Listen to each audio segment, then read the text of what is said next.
안녕하세요. 대한민국에 사는 40대 남성분입니다. 이야기를 듣는 채널의 열렬한 구독자 중 하나로서 즐겁게 이야기를 듣고 있습니다.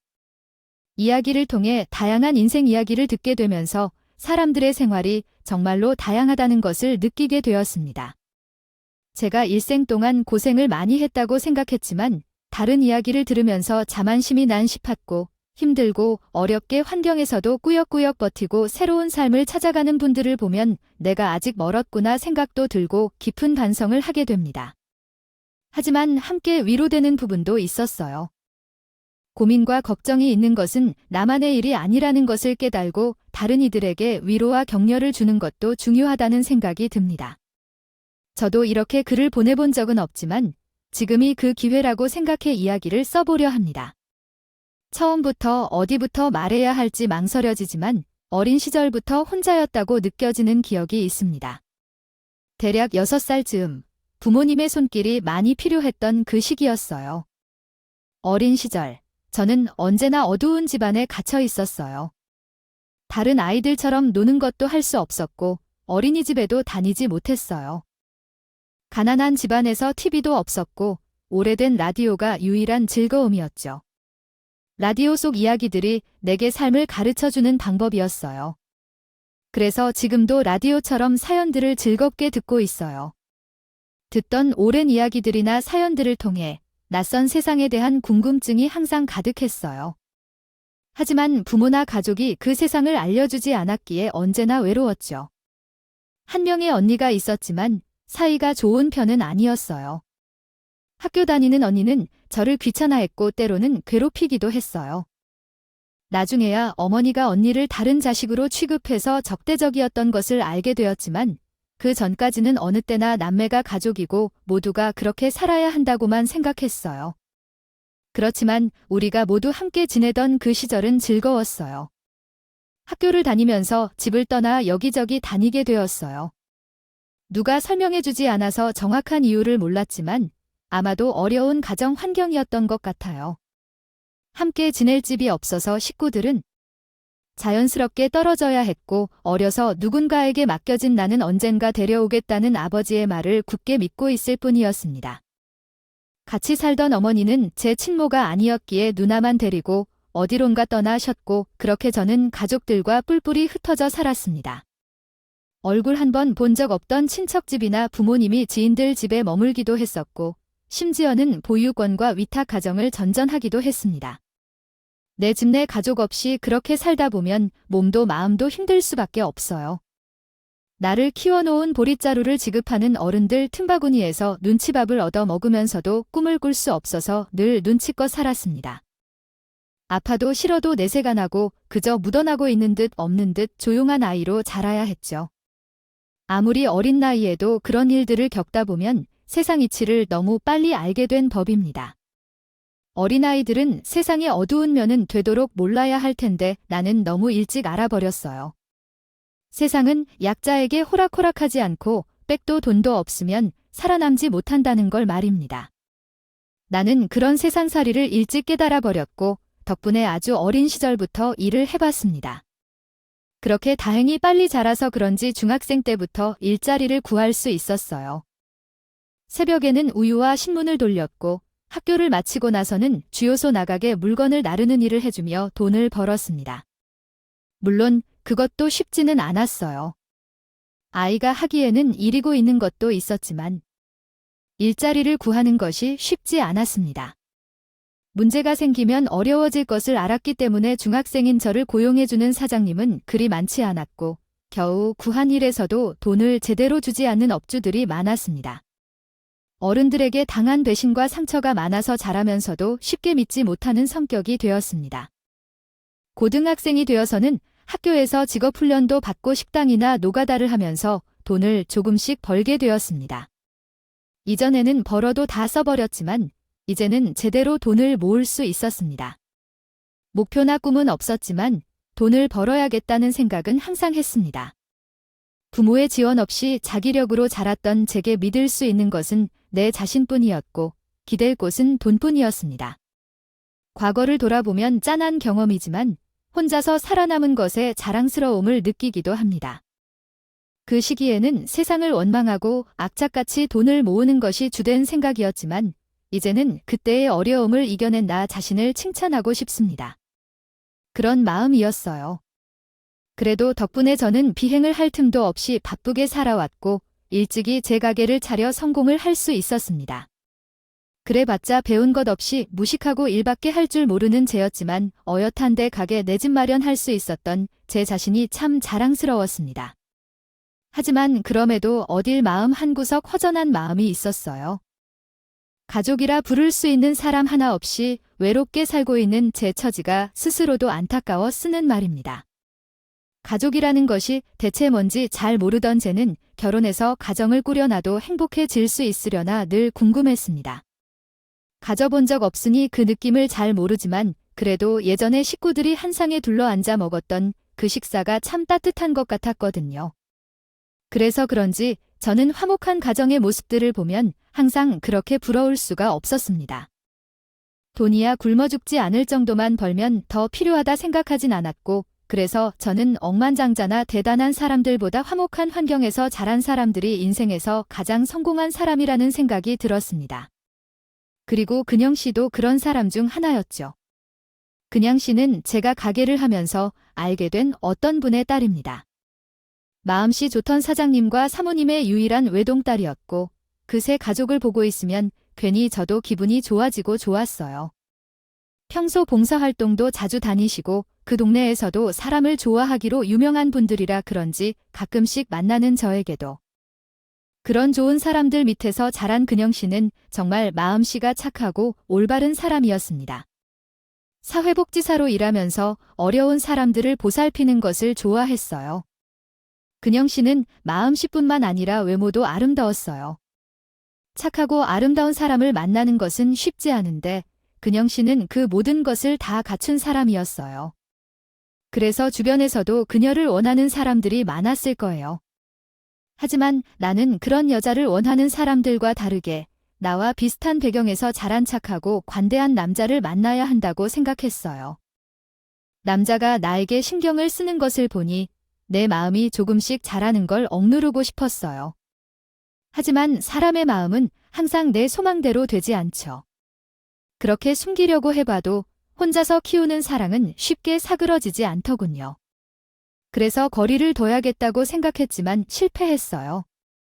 어느 날 우연히 교회에 갔는데 그냥 하고 있었던데 어머님께서 교회로 초대해 주셨어요. 시간이 있으시면 점심도 함께 드셔요. 우리 교회 밥이 정말 맛있거든요. 올해 부활절이라서 행사가 많아서 부담스럽지 않게 그냥 와서 즐기면 좋아요. 종교나 신념이 없던 나는 교회를 다녀본 적이 없었어.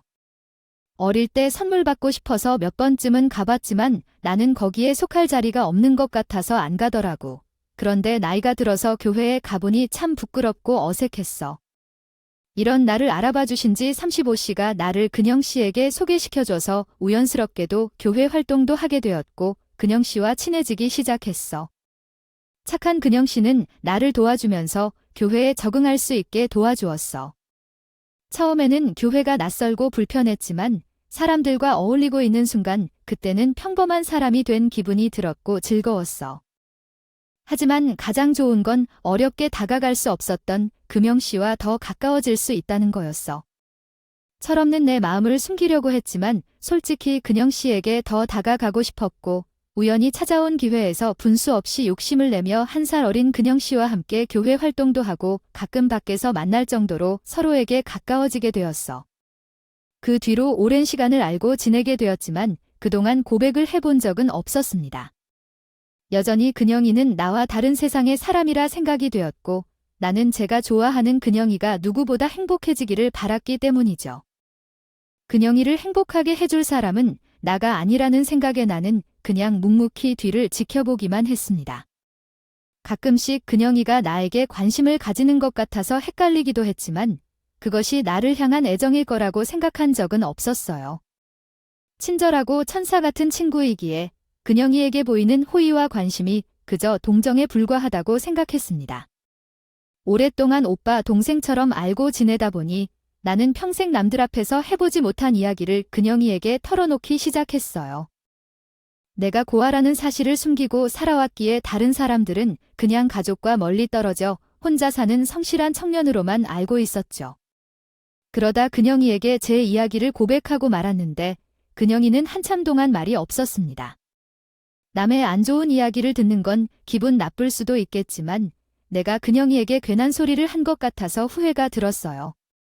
하지만 지금은 괜찮아. 모든 일들은 지난 얘기일 뿐이니까 근영이랑 함께 앞날을 잘 살아가고 있으니까요. 아, 너도 나만큼 그냥 미쳐가지 마라. 나는 정말로 싫어하는 거라고 하는 게 아니야? 응, 근데 왜 그렇게 없어? 사람들을 귀찮게 만들지 말고. 오빠가 나에게 그런 얘기를 해준 게 무슨 의미가 있을까 생각했어. 친구들도 모르는 사정을 나에게 왜 말했을까 생각하니 나도 내 이야기를 해주고 싶어서 그렇겠지? 그때까지 그 말의 뜻을 몰랐던 나는 근영이가 하는 이야기에 놀라고 말았어. 남들에게 말 못한 이야기가 나 혼자만 소유한 게 아니었다. 알고 보니 근영이는 입양을 받은 거야? 세상 어느 가정보다도 행복하고 다른 것 같아 보였기에 그런 이야기가 있는 줄은 생각지 않았어. 9살 때 부모님이 나를 입양해 주셨어. 사실 감사한 일인데도 그때는 어린 마음으로 마음을 열지 못했었나 봐. 얼굴도 모르는 외모도 이해할 수 없는 양 부모님에 대해 예감했던 것 같아. 그래서 처음에 입양 가서 적응 못했고 많이 반항했어. 잘해주셨는데 괜히 다 싫다 해서 밥도 안 먹고 말도 안 한 것 같아.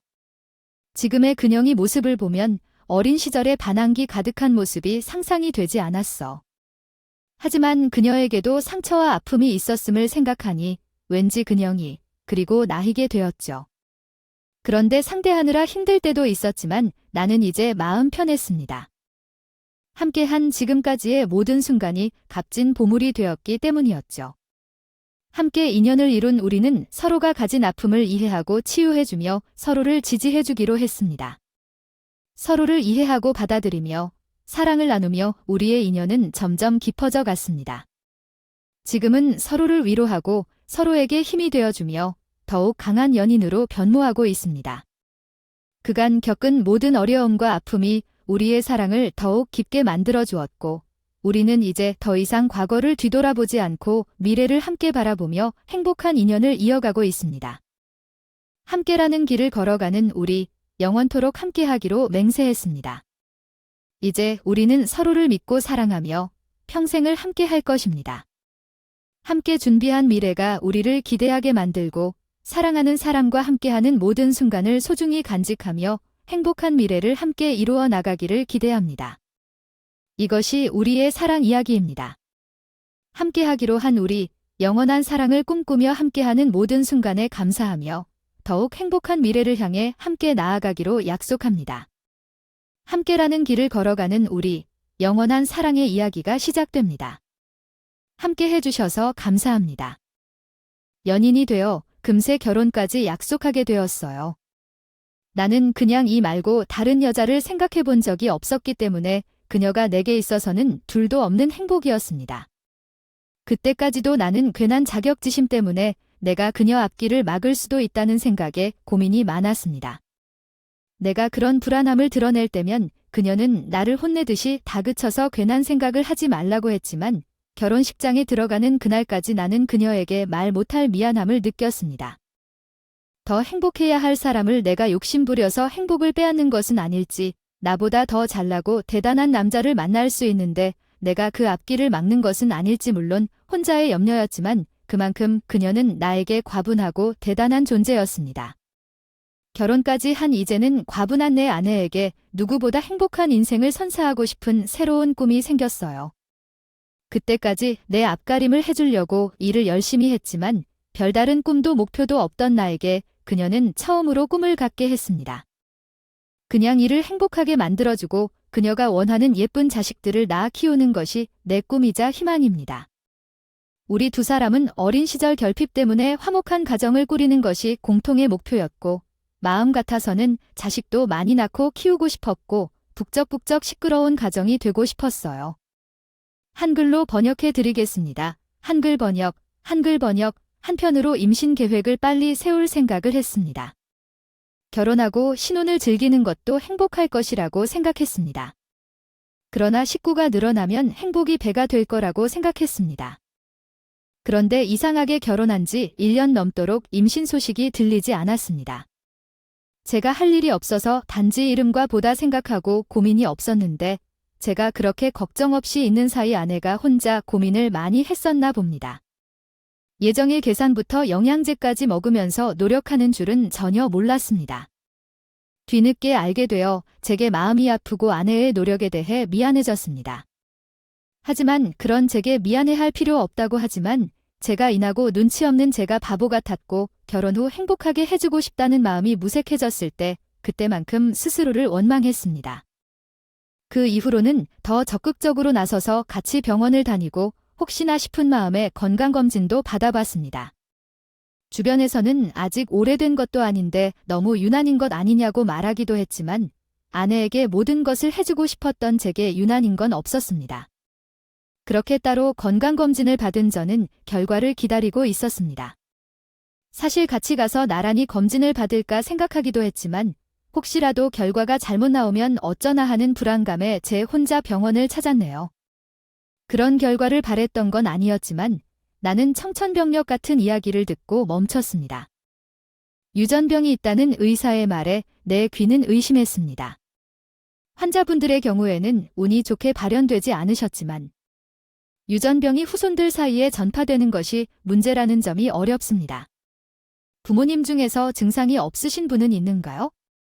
친엄마를 모르고 아버지와 오랫동안 연락이 끊겨 있습니다. 이것이 심각한 병인가요? 개인 차이가 있을 것이지만 어린 나이에 발병할수록 경과가 나아지지 않습니다. 보통 10세 미만에 발병하는 경우가 많습니다. 일찍 발병하면 생존 확률이 더 낮아지고 늦게 발병하더라도 평생 약을 복용하고 어려운 삶을 살아야 합니다. 이 얘기를 듣자면 얼굴도 모르는 친어머니가 떠오르더군요. 그동안 나를 낳아 키워줄 것이라 생각했지만 어디선가 자외로 살리겠구나 상상해 보기도 했습니다. 그러나 지금 우리가 걱정해야 할 문제는 보지 못한 어머니가 아닌 기다리고 있던 아이의 문제입니다. 주치의는 이것은 그의 관할이 아니므로 얘기하지 못하지만 제가 처한 상황은 흔하지 않은 케이스라고 하네요. 임신을 계획하더라도 마음의 준비를 굳게 하라고 권고하더군요. 말을 들었지만 믿지 못해 집에 돌아와서 내가 가진 유전병에 대해 검색해 보았고 그때서야 좌절밖에 못했습니다. 어린아이가 어려움과 병으로 고통받는 것이 안타깝습니다. 결국 아내에게 내 병을 고백하고 이혼을 결정할 용기가 없었습니다.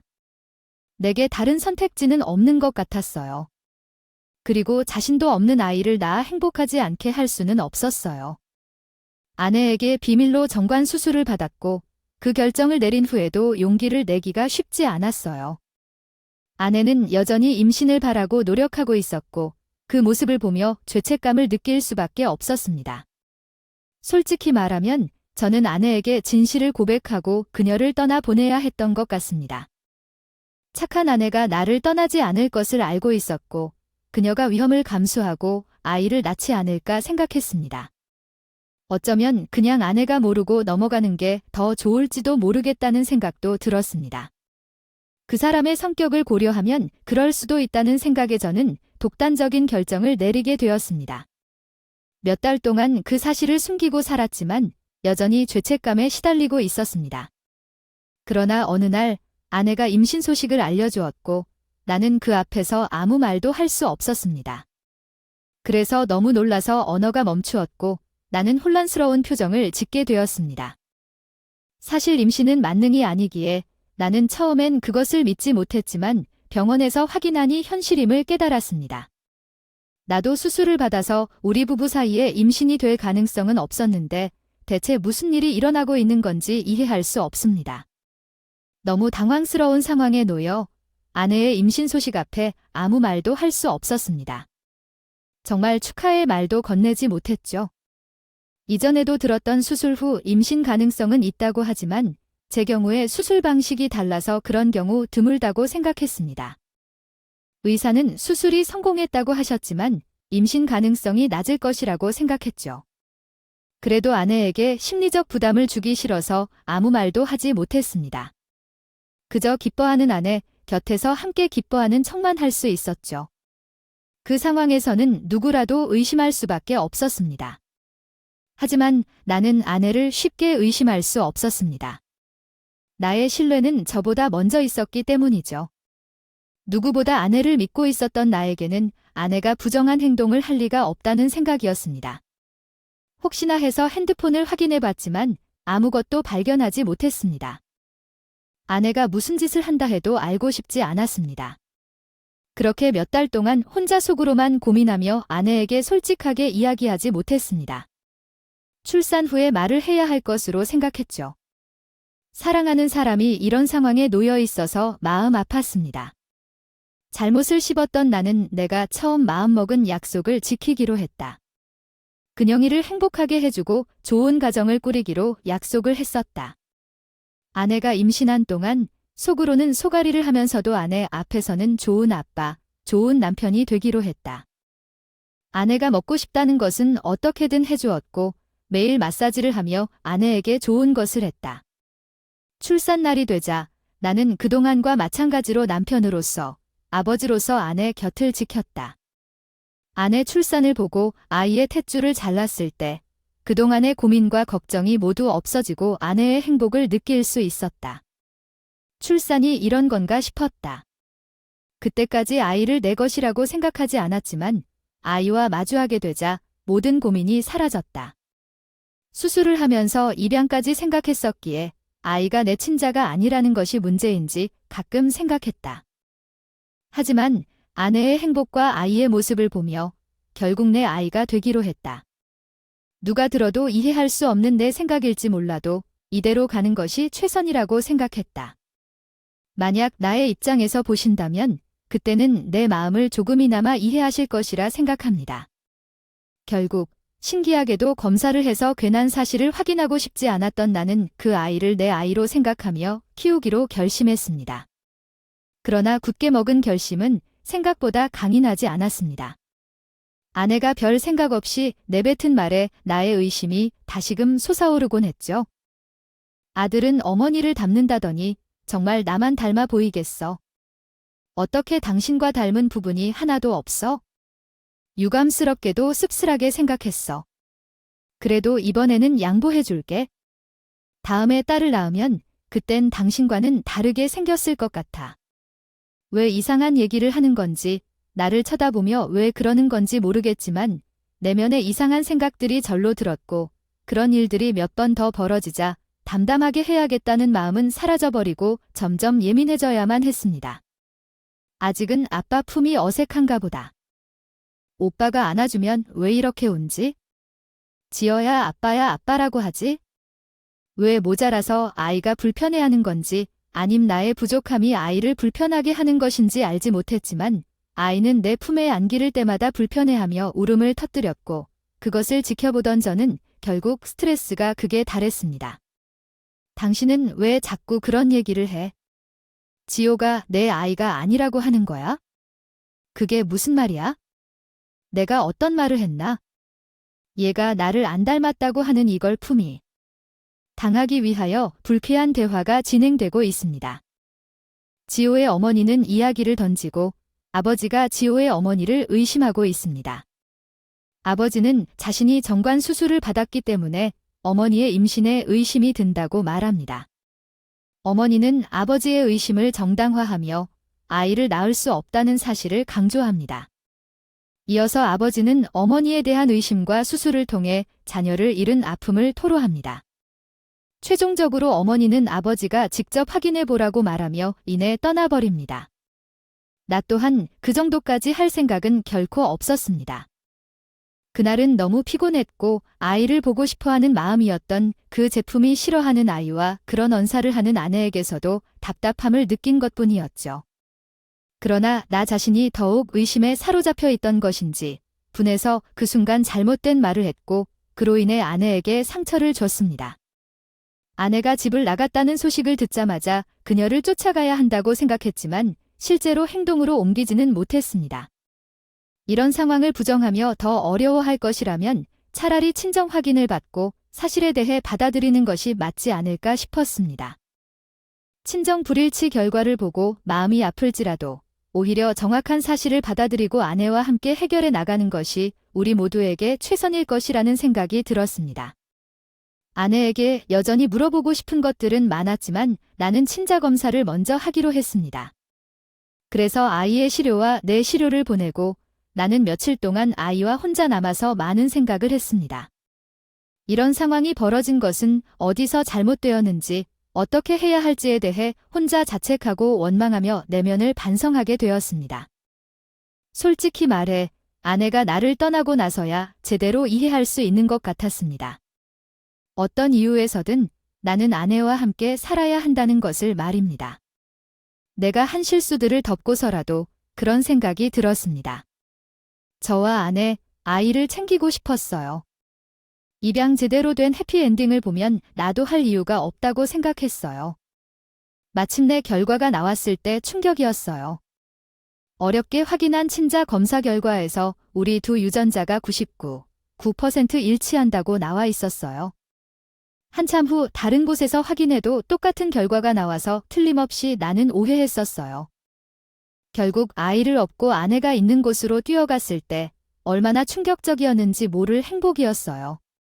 그리고 뒤늦게 도착한 곳에서 충격을 받았어요. 아내는 서 있을 나를 보며 눈물을 흘렸어요. 그동안 나에게 말하지 않은 것들을 모두 들려줬어요. 모든 것을 알고 있었으니까. 유전병, 정관 수술까지. 나를 속이고 싶었으면 병원 내역을 숨겨두었어야 했어요. 하지만 모두를 알고 있었으니. 알겠다. 더불어 수술을 받은 병원 어디 있어? 사실 나는 수술을 받은 병원은 교회에서 알게 된 선생님의 병원이었다. 그때는 별 생각 없이 그 병원을 찾아갔는데 돌이켜보니 같은 교회를 다니던 아내도 그 선생님을 알고 있는 것 같았다. 그래서 이해했다.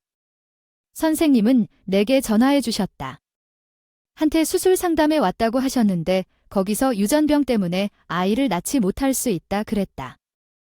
솔직히 나는 당신이 나한테 먼저 얘기해 줄 줄 알았다. 상담은 혼자서라도 하겠지만 수술 전에는 나에게 꼭 말해 줄 줄 알았다. 하지만 당신은 끝까지 말을 안 했다. 그래 나도 처음에는 화가 났다. 어떻게 그런 일을 말 않고 혼자 결정할 수 있어? 그렇다고 남편이 수술 받는 걸 어떻게 두고 볼 수 있어? 그래서 나는 선생님에게 부탁했어. 수술하지 말아달라고. 하지만 분명 수술을 받았다. 나는 꼬리가 있지? 그래도 충정은 없애지 않았어. 사실 내가 먼저 얘기할까 생각했지만 당신을 기다려보고 싶었어. 언제까지 입 다물고 있을까? 내게 언제 이야기를 해줄까 기다렸다가 임신 소식을 듣게 됐고 정말 예상치 못했어. 임신이 쉽지 않았는데 어떻게 갑자기 임신이 될까 했거든. 결국 아이가 찾아와서 기뻤고 우리 운명이라고 생각했어. 임신하는 동안에 병을 물려받으면 어쩌지 너무 걱정스러웠는데 오빠한테 말하지 못했어. 오빠가 말을 안 해줬으니까. 그러다가 내가 그래서 오빠가 정관 수술을 안 한 줄 알았어. 아마 자기 아이가 아니라고 생각해서 우리 곁에 있었지만 미안해. 고은아, 내가 잘못했어. 나도 혼자 많이 생각했어. 상황에 의심이 들었어. 네가 그럴 사람이 아니라는 건 알면서도 갑자기 임신이 된 상황에 달리 어떻게 생각해야 할지 몰랐어. 아이를 보니까 너무 행복했고 너를 보면서 행복했어. 사실을 말하지 못했어. 너와 지호 위에서 살고 싶었어. 잘못했어. 정말 고민이 되더라. 정말 잘못했다. 그렇다고 남편이 수술 받는 걸 어떻게 두고 볼 수 있어. 그래서 나는 선생님에게 부탁했어. 수술하지 말아달라고. 하지만 분명 수술을 받았다. 나는 꼬리가 있지? 부디 저를 용서해주세요. 제 아내는 그동안 제가 스스로 사실을 말하기를 묵묵히 기다려왔습니다. 하지만 제 미약한 용기로 인해 비겁하게 피해버렸고 뒤늦게 고백했음에도 아내는 쉽게 마음을 열지 않았습니다. 결국 오늘 이 순간에 제게 말하는 아내를 마주하며도 제게는 어떤 말도 나오지 않았습니다. 하지만 아내를 떠나보낼 수 없는 나는 매일 가장하여 무릎을 꿇고 용서를 구했습니다. 사람을 믿지 못해 변명하는 게 변명이지만 나는 이제까지 누구를 제대로 믿어본 적이 없었습니다. 너만이 나를 믿을 수 있는 유일한 존재였음에도 이처럼 큰 잘못을 저질렀다는 걸 후회하고 깨닫고 있습니다. 부디 나에게 한 번만 더 기회를 주어줄 수 있겠습니까? 너 없이 나는 살 수 없었다. 너무나 후회스러운 마음입니다. 저는 아내와 아이들에게 용서할 수 없는 죄를 지었습니다. 이것은 평생 돌이킬 수 없을 것입니다. 하지만 떠나보낼 수 없었습니다. 매일 솔직한 마음을 다해 고백하였습니다. 아내에게 감정이 없었던 것도 말했고 울분과 분노도 털어놓았습니다. 과거에 감춰둔 모든 것을 솔직하게 털어놓았고 그 뒤 아내는 저를 받아주었습니다. 앞으로는 더 이상 숨기지 말라며 제 잘못을 용서하고 다시 돌아왔습니다. 이후로 우리는 정말로 하나가 되었습니다. 저희에게 큰 기쁨이었습니다. 이제는 말로만이 아니라 진심으로 아내와 아이들을 바라보며 살기로 결심했고 그 약속을 이행하려 노력하고 있습니다. 다행히도 우리 가족에게 건강한 기적이 또 다시 찾아왔습니다.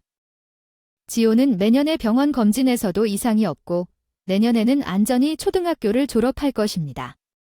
이 사실이 얼마나 기이하고 감사한 일인지 모를 정도입니다. 이로 인해 저는 욕심을 버리고 살게 되었습니다. 현재도 우리 가족 이외에는 더 바라는 것이 없습니다. 얼마 벌어도 우리 가족에게만 쓰고 남들과 나누기 위해 노력하고 있습니다. 아내와 아이가 없었다면 지금의 제 모습도 없을 것이고 아내가 없었다면 아들 지호도 만나지 못했을 겁니다. 아직도 지난 결정을 후회하지만 아내의 사랑 덕분에 우리 가정이 행복한 것은 분명합니다. 모두가 후회하는 순간이 있을 것입니다. 그것이 이기심 또는 이타심에서인지 알 수 없지만 한 번 벌어진 실수와 후회는 되돌릴 수 없습니다. 이때 우리 곁에 가족이 함께한다면 더 좋을 것입니다. 건강한 모습으로 가족과 함께 행복한 순간을 만들기를 바랍니다.